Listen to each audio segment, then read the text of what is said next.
Welcome to the Library Service Safety and Security Podcast with Dr. Steve Albrecht, and I am the very same Dr. Steve Albrecht, and this podcast is sponsored by Library 2.0 and produced by the founder of Library 2.0, Steve Hargadon. My topic for this half hour is a continuation of discussion I have had in a lot of my training programs for Library 2.0 and a lot of my podcasts and blogs for Library 2.0 on patrons and patron behavior. And I have over the years created a list of kind of the 10 most challenging patrons, and sometimes it's the most 12 challenging patrons, and sometimes it's the 15 most challenging patrons.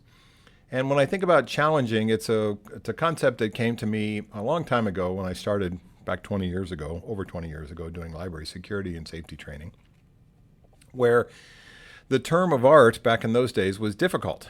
The patron was difficult.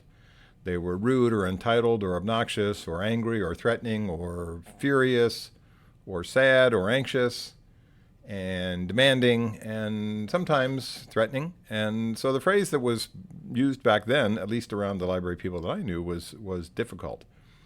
And several years after that, one of my library clients came to me, the director, a very empathic woman in northern part of San Diego, and said, can we change as an entity, the concept of the difficult patron into the challenging patron? And she was absolutely right. And I embraced that concept and said, you're right, sometimes they're challenging. They could be little kids. They could be people that don't speak English. They could be elderly people that have cognitive issues or dementia or early Alzheimer's. They could be people that are new to the library experience and frustrated by it. They are people who don't understand the technology and the speed and pace of life that's going 1,000 miles an hour and everything's about your phone and the internet and the apps and all that type of stuff. So she was absolutely right. And I thought about this concept of the challenging patron, and that became my approach to how I would see certain behavioral concerns of patrons that, and to go back to what I always talk about, how they impact the business in a negative way. You know, lots of people that we deal with in our lives are demanding and eccentric. It could be our family members, could be people that are related to us, people that we know and love and care about. But that doesn't mean we don't try to help them, doesn't mean we don't try to do our best for them. It's just sometimes we have to have some patience, especially with people who are impatient, which is sort of ironic, right? We have to be empathic to people who are not particularly empathic back to us. We have to be open-minded for people who are not necessarily seeing our issues and concerns and the burdens we all carry around, that they're stuck in kind of selfish patterns or even narcissistic patterns. So when I think about this idea of a new collection or an added set of challenging patrons, this collection of 12 more challenging patrons, we go back to something I've talked about in the training programs a lot, and sometimes I think people misconstrue, which is that somehow these are profiling people, or that we're making a value judgment, or at least they accuse me of making a value judgment, when in reality these are archetypes. Archetypes defined is a way of looking at a collection of behaviors that's done by one or more people that sort of makes up a description of behaviors. And so when we think about some of these characteristics in these people, it could be an archetype of several people that come into your library, or one person that comes in. The other thing I get a lot from talking to library staff is that they spend a lot of time in kind of the 80-20 world. The 80-20 world is 80% of their challenging patrons is 20% of the total people that come in. And if we were to break that down even more, 80% of those 20% is probably the biggest behavioral issue, and not all of them are problematic. But sometimes they just impact the business in a negative way. Sometimes they just drive staff crazy. Sometimes they drive the leadership who have to intervene in some of these situations crazy, because sometimes their issues are not fixable or unfixable, and are challenging in how to even create the kind of environment that we want. The other part of that is that sometimes we have frequent flyers that come in and you say, wow, I'm going to be around this person as part of my library work for maybe a long time. I mean, until they move away or stop coming here, they're going to be part of my library work as a staff member, as a supervisor, as the pick for a long time. Maybe it's daily I see these people. Maybe it's weekly. Maybe I see these people and half the time their behavior is reasonable and the other half the time it's not, and I have to guess which time it is when I come in, which is tough. Sometimes you say, well, Who am I getting today in terms of this person's behavior? So when I look at the totality of these 12 types, these challenging patrons kind of added on to my other list, I always think about context. And context is important. What drives you crazy doesn't drive me crazy, and vice versa. As I've gotten older, I have less tolerance for noise.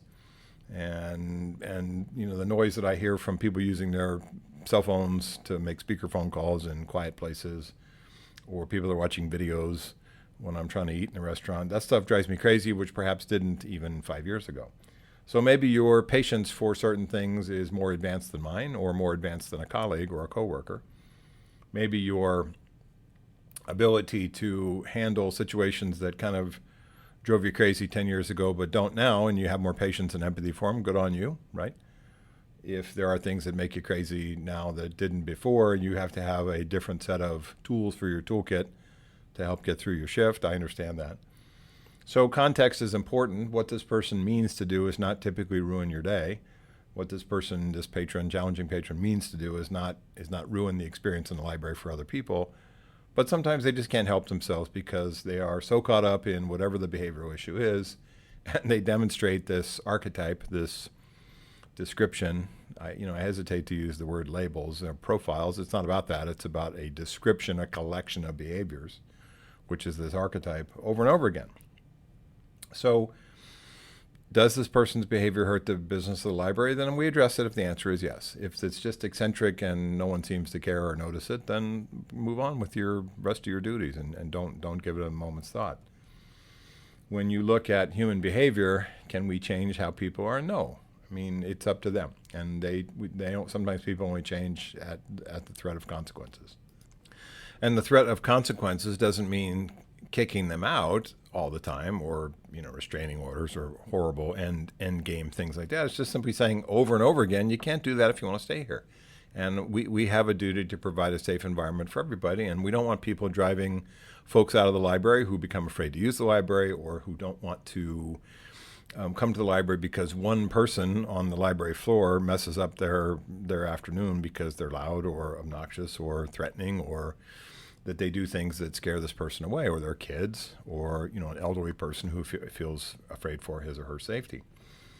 So context is important. Impact on the business is important. This sense of what we will tolerate should not really be on a sliding scale from the standpoint of we tolerate things that are getting worse by the day. We kind of have in some libraries, and I see this, maybe you've seen it as well, and it can be challenging to you, or cause you to think about how coworkers or supervisors have handled things, where you say, are we consistent, or is it a sliding scale of behavior? Do we see different things that are enforced in terms of the code of conduct on Monday, but not on Tuesday? And obviously my biggest concern with that is that it sends a mixed message to the challenging patron, which is, well, maybe I can get away with this today, or they let me get away with it yesterday, and so I'll get away with it today, instead of saying every day, Monday through Saturday, Monday through Sunday, Monday through Monday, we run a tight ship. We enforce the code of conduct to the point where it's the same for everybody, little kids, adults, frequent flyers, people we've never seen before, people we see every day. We just have this sense of enforcing the code of conduct in a positive, polite, but firm way, so that there's no mixed messages about what people can do in the library. It's students, people that come in on a regular basis and think, well, when I do this at other libraries and I can get away with it and cause disruption, and they never say anything, they just look away or walk away. That's not what we want at our library. And I've always said this a million times. We have a invitee relationship where people come into the facility and we have a duty of care for them. And people are eccentric, and we can't always pick our clients and customers and patrons that walk through the door, and we have a sense of who we get is who we get. But for us, it's about service, and for us, it's about safety, and for us, it's about security, and for us, it's about a good time, a boring day, another boring day at the library, where nothing eventful happened and people enjoyed the facility, and see you tomorrow. And that's what I always think about as my goal every single day, peace as opposed to justice. So let's start off with this collection of 12. One person I would put into this category is what I would call the patron who is lonely or needy. And this person is usually quite harmless, But sometimes they can have boundary issues because they don't have a lot of friends. And maybe they see you in the library as someone who listens to their stories and listens to their tales of woe and their concerns, and you can be empathic and help them, and certainly useful to them in terms of some advice. Maybe you help them in things with their life that are obstacles. You help them get over some of those obstacles. Think about people that you've helped with programs and government services and enrolling in things and access to advice and information that can be helpful for them in their lives.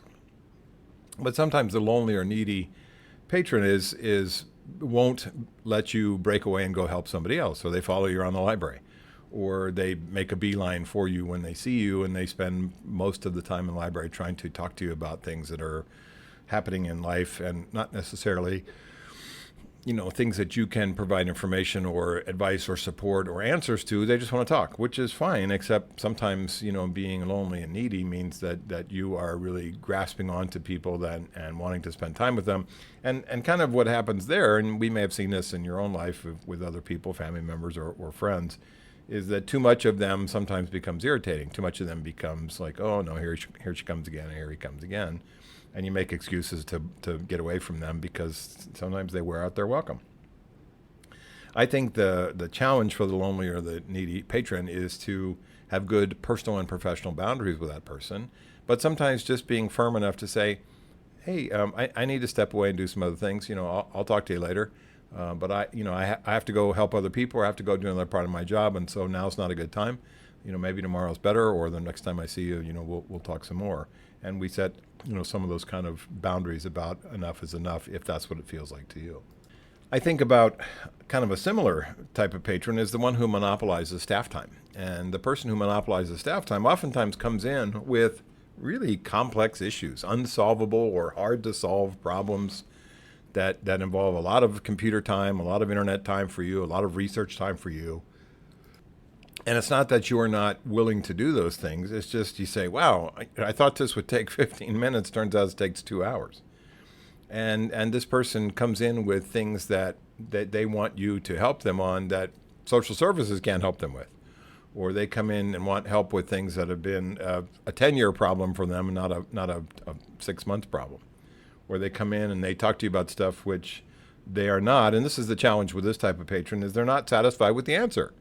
And so you say, how about this? And they go, that won't work. And you say, well, could you try that? And they go, that won't work either. And so sometimes, you can hit the tennis ball back and forth 1,000 times.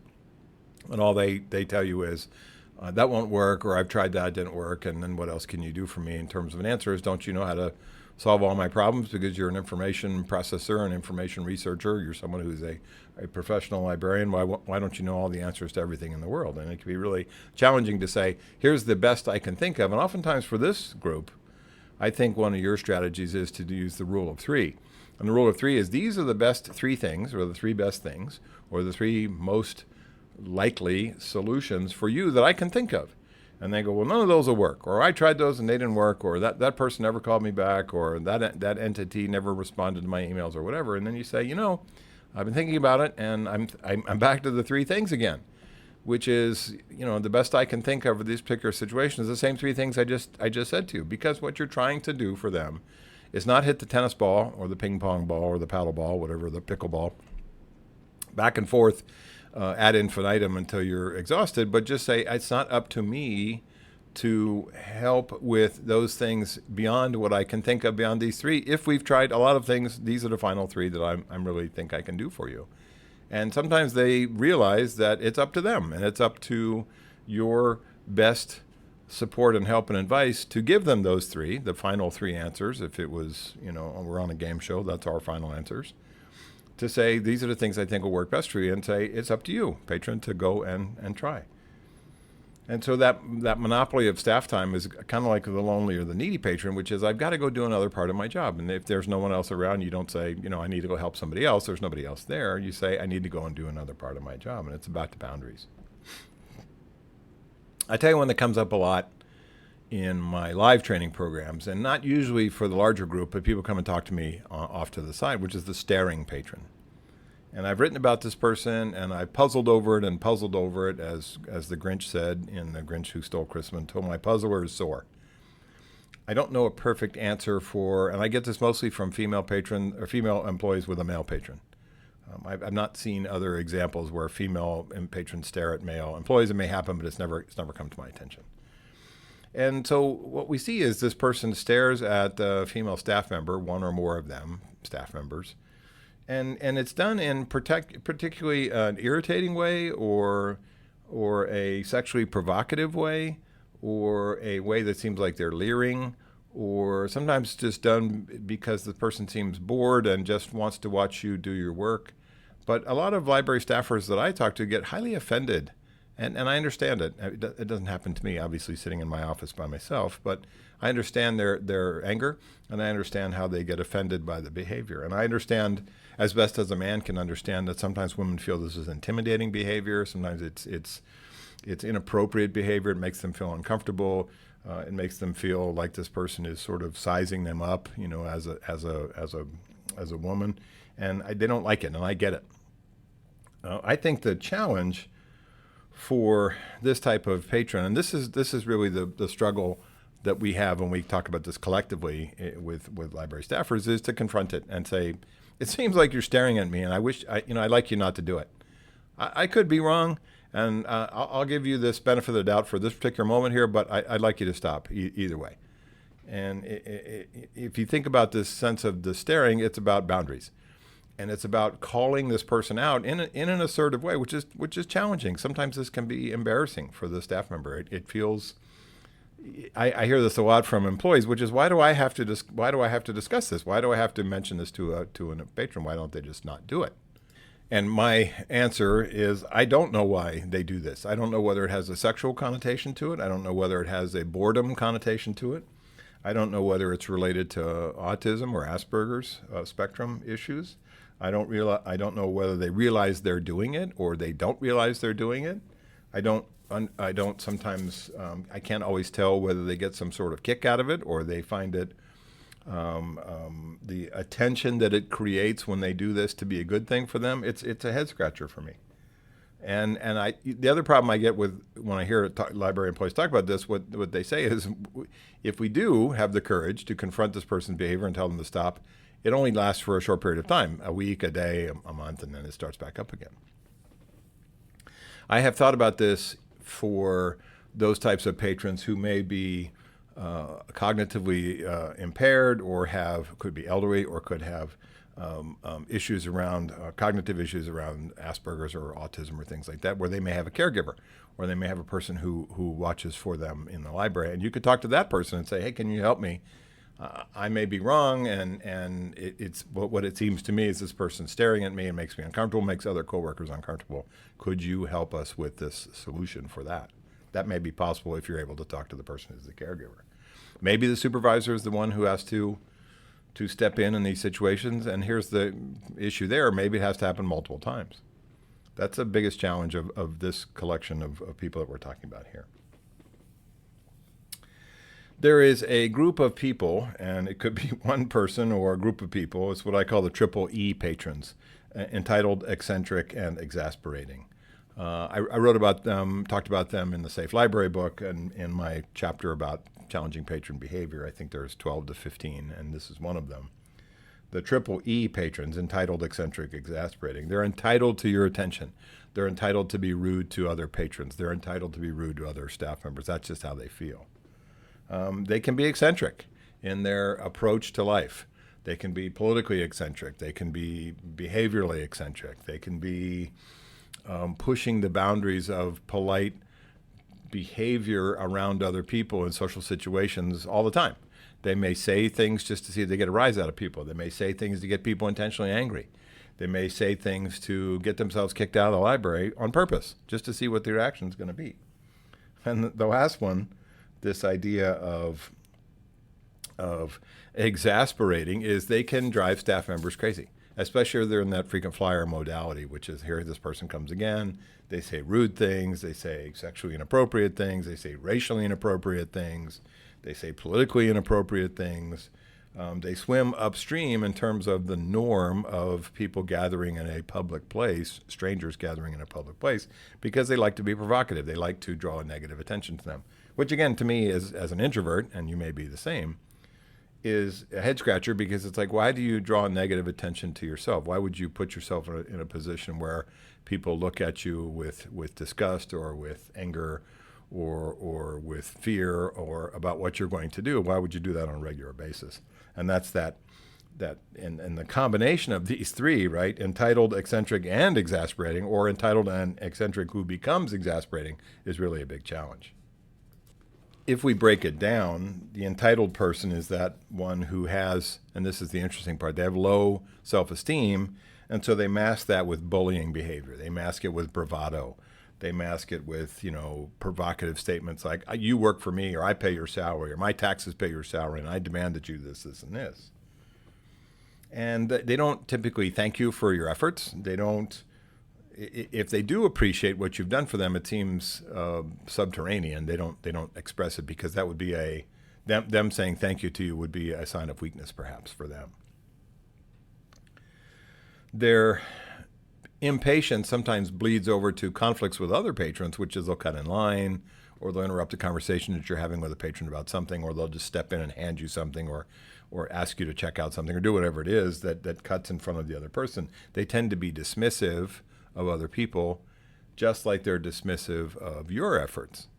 And sometimes it feels like nothing you can do for them at that entitled level is sufficient. And so here's the deal about these people. The low self-esteem thing is, may have come from childhood or whatever, but that's hard to fix. From our perspective, it's hard to fix. And I guess if we look at some good news, and we put good news in quotes, they do this with everybody. They do this with everybody. They do it at the bank. They do it at the restaurant. They do it at the coffee shop. They do it with everybody. That doesn't make it right. But they can be sarcastic. They can be demeaning. They talk down to people. They can be intrusive. They have this sense of urgency and impatience, which sort of spills over to, help me, even though I'm not, next in line. The eccentric patron sometimes can be deceiving, because this person could be the wealthiest person in town, but comes in filthy clothing, and you think, is this person homeless? And then it turns out they're rich like Rockefeller. This person may have pretty serious mental health issues, but not so much so that they're on medication or in a facility, because they have enough income to take care of themselves, and they're able to take care of themselves physically, and or they have a caregiver. I've seen people that, act eccentrically by passing gas intentionally in the library. I've seen them having nonsensical conversations. I've seen them sort of just wander over and take a book from somebody who's reading it. And so it's like they're not wanting to cause a confrontation, but they have really poor social intelligence skills. They can't read the room and say or do the right thing. So our approach is to monitor their behavior and say, can't do that if you want to stay here, is my classic phrase. Then we enforce boundaries and consequences and say, you can stay, but you can't do those things. And then the other part of eccentricity, again, being on the eye of the beholder, is, do you see this as amusing, whereas your coworker sees it as irritating? Do you see it as irritating and your coworker says, well, what's the big deal? It's, that person's harmless. And do you look at them and say, based on my conversations with them, nothing seems to work? It can be frustrating as to what the solution is. So maybe it's a team conversation, a staff conversation about what this person does to create a sort of sense of better boundaries by saying, well, here's what this guy does when he comes in when I'm working here. And someone else may say, here's what he does when I come in, when I'm working here, when he comes in, and maybe completely different. And we can create a set of sort of boundaries based on sort of the edges of what his behavior tends to be. The exasperating patron is kind of a double-edged sword. They make you exasperated, and they are exasperated themselves. The exasperated patron kind of goes back to the idea of the sense of what is tolerable for everybody else is not for them. They're super impatient. They do not want to stand in line. They just don't think the rules apply to them. I mean, they may, ask somebody to get off of the internet screen that they're using, just like they would interrupt somebody at the gym and say, hey, I want to use that piece of equipment. They may pepper you with 1,000 questions. They may be the person that likes to argue and debate with other patrons about just whatever's, politically concerning to them or whatever's under the sun that particular day. They don't seem to learn from past poor social encounters with others or with you. And so they become exasperating to other people, including you or other patrons. And they become, oftentimes start off as exasperating to themselves because the world is just not going fast enough or it's not going the direction that they want. So it's an impatience. It's a tendency not to want to follow or care about code of conduct. When I think about all three of these people, exasperation and eccentricity and this idea that it can be a combination of that versus entitled. I think sometimes you got to do the best you can as the best you can and say, my job is not to psychoanalyze people, and my job is not to figure out what their personal issues are. My job is to provide good, safe service to them. I'll be empathic and patient, but I'll be neutral. I'm not going to let them push my hot buttons. I'm not going to answer when they say, I pay your salary and that kind of rude stuff. I'm not going to let them push my hot buttons. They may make comments about my clothing or hair or appearance or skin color or weight or whatever. I'm not going to rise up. I won't let them talk to me that way. I'll disengage by saying, I can't speak to you if you're going to use that language to me. It's not what I do, and walk away. And your bosses should support that. I think sometimes you can take it personally when you say it's their personality and it's not me that they're particularly exasperated or upset with. It's life in general, and they find life very frustrating. And so it's not me. It's the way that they see the world, their particular worldview. I think you're firm and fair and consistent. I think you're reasonable and assertive with them. I think you set a professional standard of what you're going to do with them, and you stick with it. One thing that may work for them, which seems sort of counterintuitive, is the idea of praise, which is, hey, thanks for your patience. I appreciate you waiting over there until I could come over. How can I help you today? Sometimes what they're looking for is a little praise for how they managed to get through the system of yet another day, how they managed to get through the difficulty of another day. And sometimes you can just say, hey, sounds like you got a lot going. I understand what's happening. I will help you best I can. I appreciate your patience. Let's see what we can do. I can do as much as I can for you in about the next 10 minutes or so, and then just set boundaries. And then the other part is, don't take them home inside your head. Leave the tough conversations that you had with them, however obnoxious or rude or exasperating they were, inside, and say, that's enough. And I'm going home and come back another day. And I'm not going to let them ruin my night. And I'm not going to scorekeep and say, well, I put up with this much with this person. It's time for somebody else to do it. Say, tomorrow's going to be another day. Maybe they'll be better. Maybe not. But I'm going to be just as hopeful that I can handle the situation, and with some help from colleagues or bosses as necessary, and keep on moving. Keep on doing your thing and knowing you're doing it right. So one of the ones, in terms of really challenging to me, patrons, is the person who uses racist language. And this person may have really significant cognitive issues. Could be elderly, could have had head trauma, could have had a brain injury, could have sort of a outburst kind of a issue in their personality. It could be based on a stroke or aphasia or something else where they just really can't control their language. Now, that's not an excuse for racist language, certainly. What it says is there may be a medical reason for why they do this, and I have seen this in the healthcare environment for sure. But I think also there's a percentage of people that use racist or sexist language, especially racist language particularly, intentionally to get a rise out of people, to see what you're going to do, and to say, is this person going to enforce consequences and kick me out of the library? Then I'll deal with that, because a lot of times I'll go places where they don't kick me out. I'll do this at Starbucks or someplace and they don't kick me out. I think they ought to be kicked out directly, and here's why. In the year of our Lord 2023, when I'm recording this, there is no excuse for this language, no excuse for this to say, I didn't know. No way that a person could say, using racist language, referring to Nazis or Hitler or anything like that, or denigrating a certain religious or ethnic group or persons of color. There's no way that person could understand in 2023 that that's somehow reasonable or appropriate. No way. It's not the 1940s. It's not, I can go to the airport and joke about guns and bombs and terrorism in 2023 and not expected to be arrested by the airport cops or the TSA. No way. They have to know that that stuff is wrong, and they have to know it at a deep cellular level, that it infuriates, embarrasses, irritates, antagonizes most other normal people who don't talk that way. So I don't, in my response to these people, I don't cut them any slack. I don't say, this is your first warning. I go, you're out. You can't do this in my library. You can't talk that way. You can't use that type of language in my library. And maybe their rationalization excuse is I was just kidding, or I was joking around, or I didn't really mean it, or I'm just repeating back what I heard on some cable news show or TV program or the internet. That's no excuse. I have zero tolerance, as in zero, zero tolerance for these types of people saying this thing, especially around kids, especially around staff members, especially around people of color. I have zero tolerance for this. They should be kicked out. And if the behavior continues, then the library director looks at permanent banning, or at least a significant ban that says this is something that our library doesn't tolerate. Now, at the other end of that spectrum, I have seen them, when they try to defend this type of horrible language and behavior, say, well, it's free speech.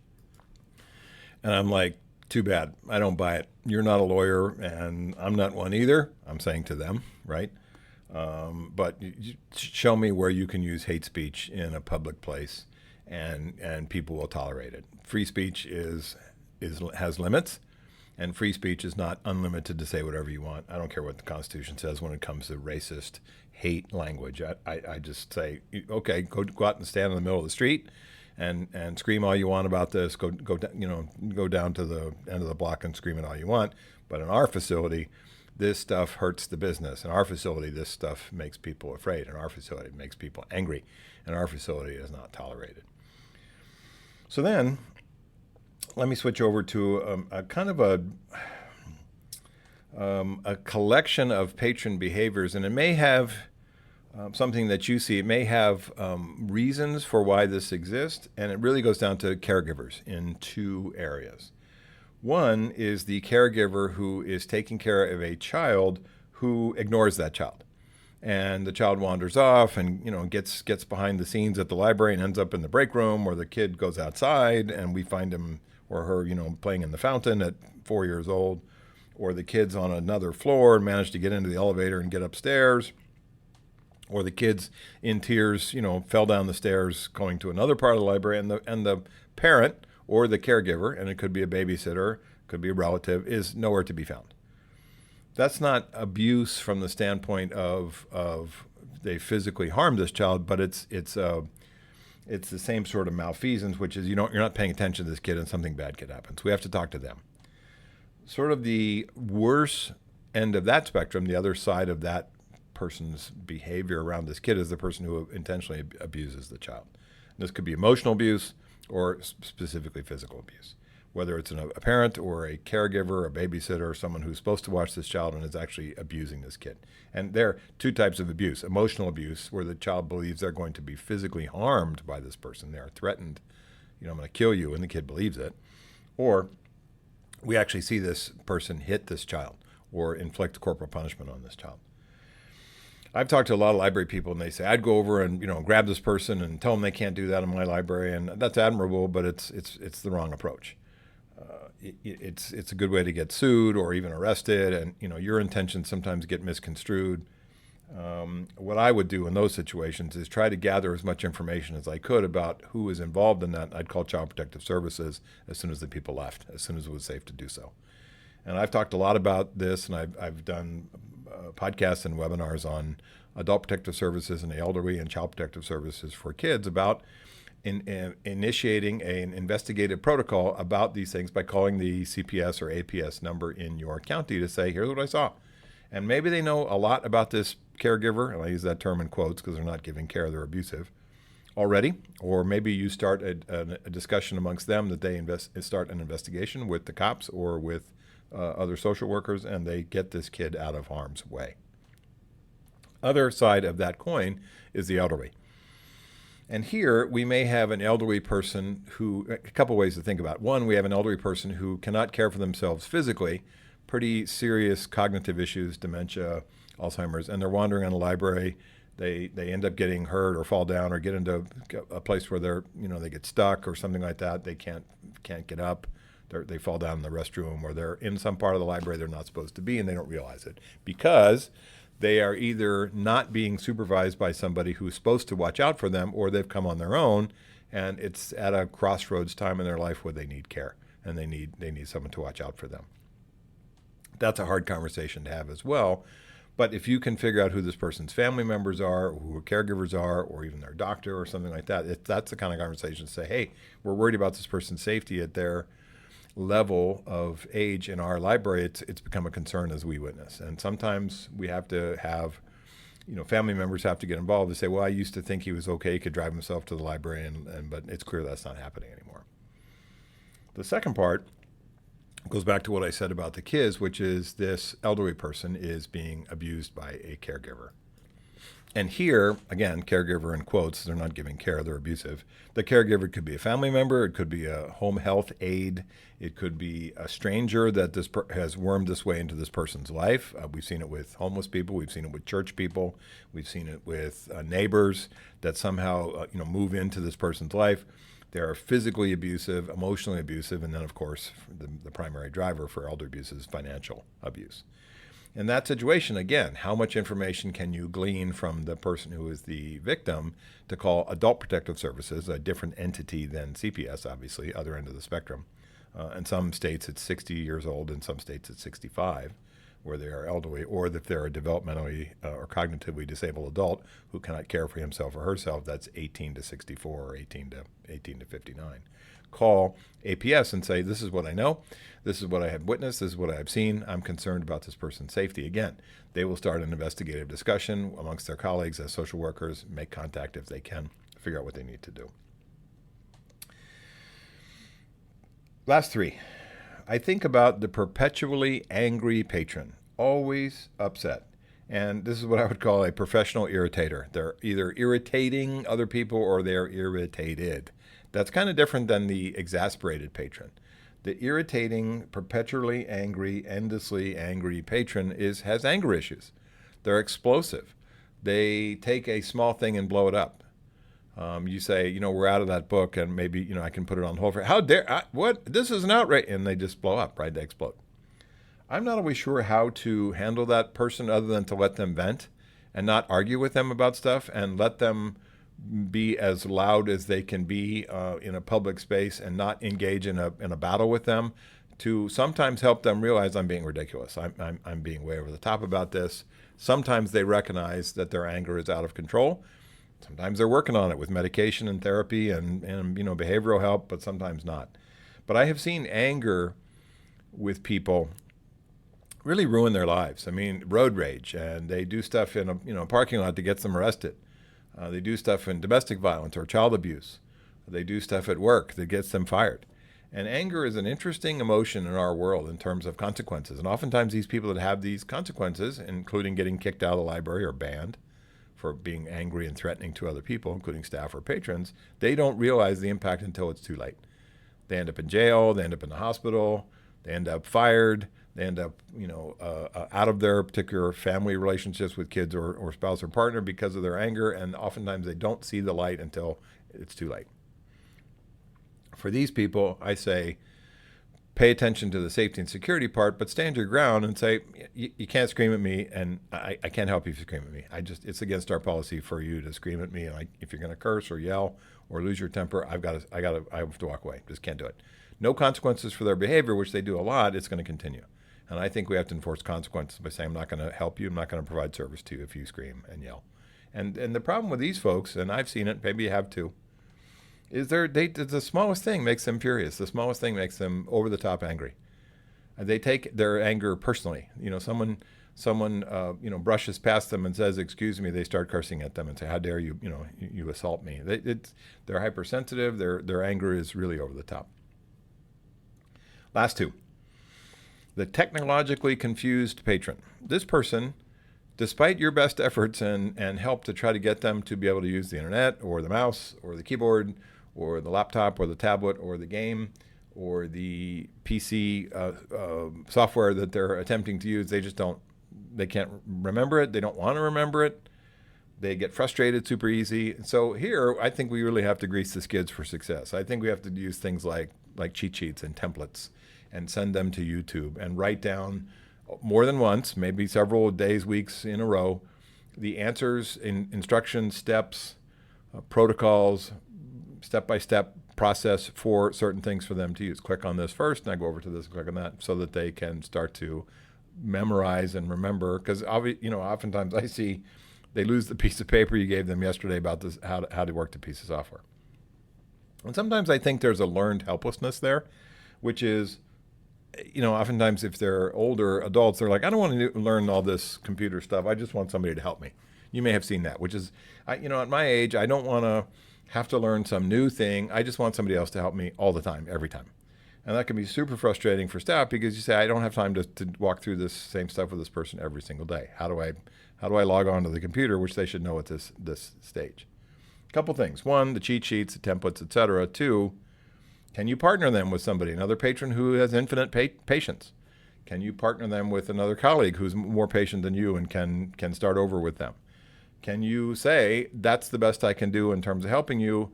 Follow the cheat sheet, follow the template, follow the approach. Here's a video, which I'd like you to take some notes about because that's the best way for you to learn it, and be a little tough love on them in terms of embracing some of the technology if they want to use the technology. And so that's sort of the challenge is sometimes they want the benefit of being able to watch a Netflix movie at the library, but they don't want to go through the steps of logging on to Netflix. I think you have to say, how much patience can I have versus how much can I say, I've done all I can do for you. I've given you 27 cheat sheets, 26 templates, 25, steps on how to do it. I want you to grasp what we're talking about because I just don't have the time with my demands from other patrons and the work I have to do to help you anymore. Now, that sounds harsh, but how do you get out of that situation where they're perpetually technologically confused? And sometimes they're angry about the fact that the world is complex and technical and they miss kind of the old days. That's my last one. Patrons who miss the old days at the library, and you've probably seen, and it's not necessarily just an age thing, but you may have seen patrons who say, how come we don't have a card catalog? How come I have to do everything through the internet? Why do I have to do holds through the internet? Why can't I just ask you for this? Why can't I just, have you check out the book? Why do I have to use this machine? And I think sometimes what they're saying is, the pace and speed of life is not what they want or expect anymore to have to deal with. I think sometimes the technology frightens them or it intimidates them and they're angry about that.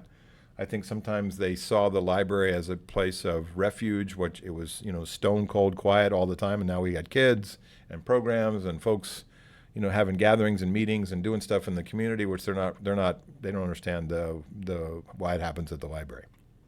So I don't know how you fix them other than you say, we've evolved as a industry. We've evolved as a provider to the community for the types of programs that we're trying to be.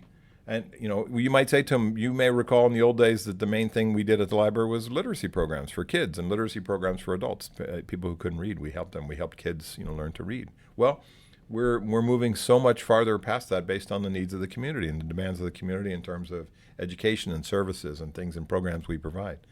And maybe what you do for them is convince them, slowly but surely, that the need premise for the library has expanded dramatically to include lots of other things that some of them they may be interested in that they didn't know existed. And so I think, what I have seen in this type of patron is they're grumpy about the good old days, and they don't want kids in the library, and they don't want noise in the library, and they don't want programs in the library. They just want the old library. And you say, I hear you.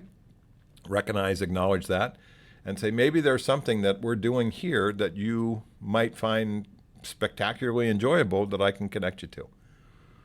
So those are my 12, my kind of expanded version of the usual challenging 10, or the usual challenging 12, or the usual challenging 15 I talk about either in podcast webinars or training programs. So thanks for listening to the Library Service Safety and Security podcast. My thanks to the producer of this podcast, Steve Hargadon. And for more information about Steve Hargadon and me, you can certainly visit Library 2.0 at library20.com.